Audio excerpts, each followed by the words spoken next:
Hi guys, welcome back to my channel. Gusto ko lang ipakita sa inyo kung paano kami mag fruit care sa amon mga saging.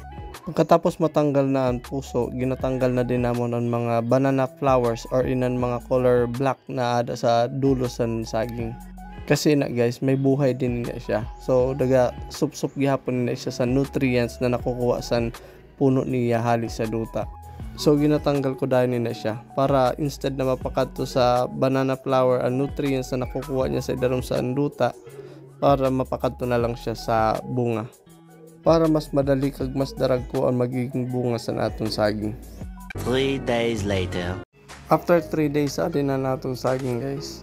Kailangan na naton ini utodon kasi tugas na ini natong saging. Kung padugayan pa naton ini, kung nakikita nyo adi nagbuak na siya. Ini dahil sobra na siya sa adlaw, as long as ada pa na siya ma-expand na niya unod, kaya may na mangyayari makrak ang mga panit sa saging.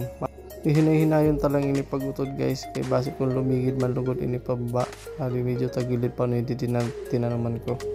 Ang pag-utod ko gali sa saging guys, katunga lang sa lawas ana akong ginutod, dili ko ginasagad dito sa pinakababa. Kasi halimbawa man dili magkuran, sabihin ta na halimbawa 3 weeks dili magkuran, ini na katunga na lawas na inutodan ko, na binilin ko, amin na siya magiging source ng tubig sa iya nabili na saha or ginatawag ko din na follower. Puro tubig kasi ang lawas ng saging, kaya maganda siya maging source ng tubig sa binilin niya na saha.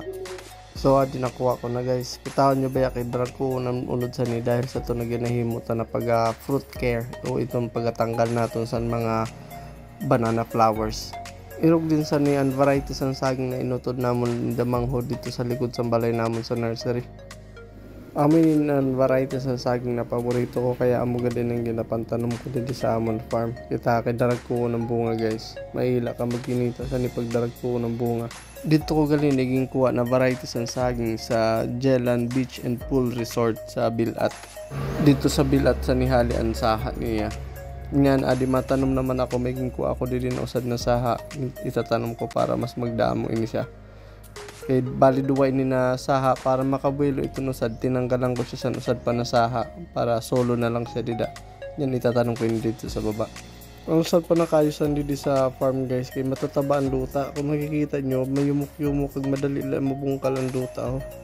Kaya pag natanom ako didi, madali lang pagabungkal. Kag ginadakuan ko gayud ang buhosan ni kay para mas maka-expand dayon ang ugat sa akong mga ginapantanom ng mga saging didi. So amo lang ito guys. Thank you for watching. This is El Nino checking out. Hasta la vista. Peace.